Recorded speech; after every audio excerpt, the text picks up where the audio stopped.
Hello friends, welcome back to our channel. तो इसके पिछले वाले वीडियो में हमने किया था ह्यूमन रेस्पिरेटरी सिस्टम यानी कि मानव श्वसन प्रणाली, और आज हम करेंगे ह्यूमन सर्कुलेटरी सिस्टम मानव संचार प्रणाली। तो यहाँ पे आपका जो ब्लड किस तरह से सर्कुलेट होता है उसके बारे में जानेंगे। तो देखिए, इसमें लिखा हुआ मानव संचार प्रणाली में धमनियों, नसों और कोशिकाओं का एक नेटवर्क होता है जिसके माध्यम से हृदय रक्त पंप करता है। इसकी प्राथमिक भूमिका शरीर के विभिन्न हिस्सों को आवश्यक पोषक तत्व, खनिज और हार्मोन प्रदान करना है। वैकल्पिक रूप से संचार प्रणाली कोशिकाओं और ऊतकों से मेटाबॉलिक वेस्ट एंड टॉक्सिन्स पदार्थों को शुद्ध करने या शरीर से बाहर निकालने के लिए भी जिम्मेदार है। उसके बाद इसमें विशेषताएं दिया हुआ मानव संचार प्रणाली में रक्त, हृदय, रक्त वाहिकाएं, और उसके बाद इसमें ब्लड वेसल्स और लसिका लिम्फ होते हैं। मानव संचार प्रणाली दो छोरों यानी कि लूप डबल सर्कुलेशन के माध्यम से रक्त का संचार करती है, एक ऑक्सीजन युक्त रक्त के लिए, दूसरा ऑक्सीजन रहित रक्त के लिए। मानव हृदय में चार कक्ष होते हैं, two auricles and two ventricles. उसके बाद है मानव संचार प्रणाली में रक्त वाहिकाओं ब्लड वेसल्स का एक व्यापक नेटवर्क होता है। इनमें धमनियां, नसें और कोशिकाएं यानी कि आर्टरीज, वेन्स, कैपिलरीज शामिल हैं। ब्लड वेसल्स का प्राथमिक कार्य ऑक्सीनेटेड ब्लड और पोषक तत्वों, न्यूट्रिएंट्स को शरीर के सभी भागों में पहुंचाना है। इसे शरीर से बाहर निकालने के लिए मेटाबॉलिक वेस्टेज को इकट्ठा करने का भी काम सौंपा गया है। उसके बाद है संचार प्रणाली के अंग। तो पहला है हार्ट, हृदय। हृदय एक पेशीय अंग मस्कुलर ऑर्गन है जो छाती की गुहा, चेस्ट कैविटी में फेफड़ों के ठीक बीच में स्थित होता है।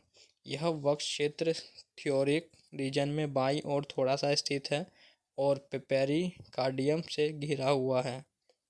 मानव हृदय चार कक्षों में विभाजित है, अर्थात दो ऊपरी कक्ष जिन्हें आर्टरिया कहा जाता है और दो निचले कक्षों को वेंट्रिकल्स कहा जाता है। उसके बाद है यहाँ पे ब्लड, रक्त। तकनीकी रूप से रक्त को एक टिश्यू माना जाता है, ऑर्गन नहीं। रक्त शरीर का फ्लूइड कनेक्टिव टिश्यू है और यह मानव संचार प्रणाली का एक महत्वपूर्ण हिस्सा है। इसका मुख्य कार्य शरीर के विभिन्न भागों में पोषक तत्वों, हार्मोन, खनिज और अन्य आवश्यक घटकों का प्रसारित करना है। रक्त एक स्पेसिफाइड सेट ऑफ पाथवेज निर्दिष्ट पथ के माध्यम से बहता है जिसे ब्लड वेसल्स कहा जाता है। शरीर के विभिन्न अंगों में रक्त पंप करने में शामिल अंग हृदय है। Blood cells blood plasma, protein और अन्य मिनरल कंपोनेंट मानव रक्त का निर्माण करते हैं। रक्त से बना है प्लाज्मा, रक्त का तरल भाग, और 90% पानी से बना होता है। आरबीसी, डब्ल्यूबीसी, प्लेटलेट्स रक्त के ठोस भाग का निर्माण करते हैं।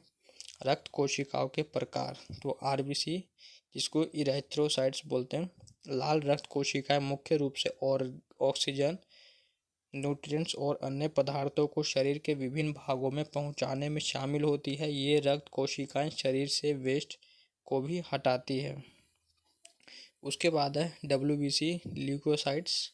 डब्ल्यूबीसी विशेष कोशिकाएं होती हैं जो शरीर की रक्षा प्रणाली के रूप में कार्य करती है। ये रोगजनकों और हानिकारक सूक्ष्म जीवों को रोककर प्रतिरक्षा प्रदान करते हैं। उसके बाद है प्लेटलेट्स, इसको थ्रोम्बोसाइट्स बोलते हैं। प्लेटलेट्स कोशिकाएं होती हैं जो थक्के बनाने और ब्लीडिंग को स्टॉप रोकने में मदद करती है। वे चोट या घाव की साइट पर कार्य करते हैं।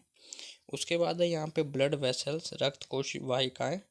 रक्त वाहिकाओं मार्गों का एक नेटवर्क है जिसके माध्यम से रक्त पूरे शरीर में यात्रा करता है। शरीर की संचार प्रणाली में धमनियां और नसें, वेन्स, दो प्राथमिक प्रकार की रक्त वाहिकाएं हैं। उसके बाद है यहाँ पे इसका दो आर्टरीज, धमनियां रक्त वाहिकाएं होती हैं जो हृदय से ऑक्सीजन युक्त रक्त को शरीर के विभिन्न भागों में ले जाती है।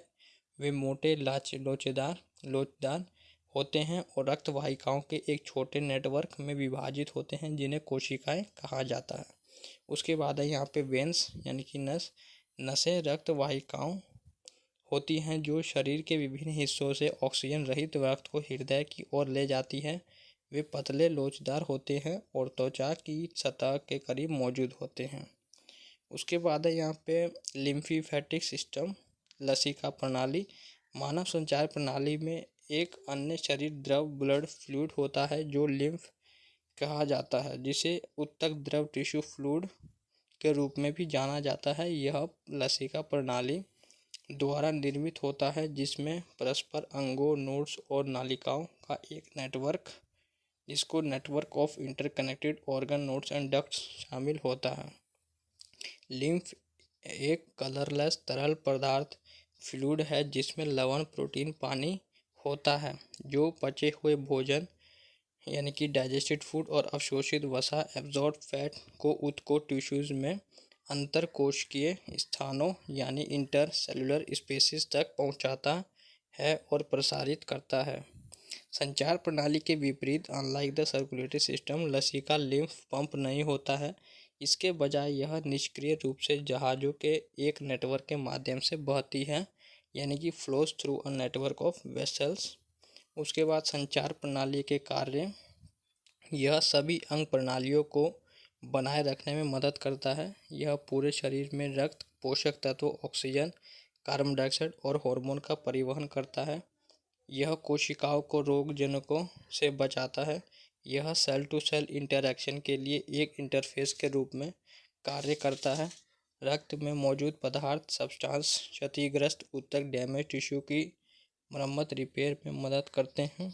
इसके बाद आप लोग इसका डायग्राम देख सकते हैं ह्यूमन हार्ट का, मैंने यहाँ बना रखा है। तो पहले में लिखा हुआ ओटा, राइट पल्मोनरी आर्टरी, फिर है लेफ्ट पल्मोनरी आर्टरी। तो इस तरह से इसका ब्लड का सर्कुलेशन होता है। उसके बाद यहाँ पे आप सिंबल देख सकते हैं, ये मैंने सिंबल बता रखा। तो यही था आज की इस वीडियो। उम्मीद करता हूँ आपको अच्छा लगा होगा। तो वीडियो को लाइक और चैनल को सब्सक्राइब करना। Thanks for watching this video.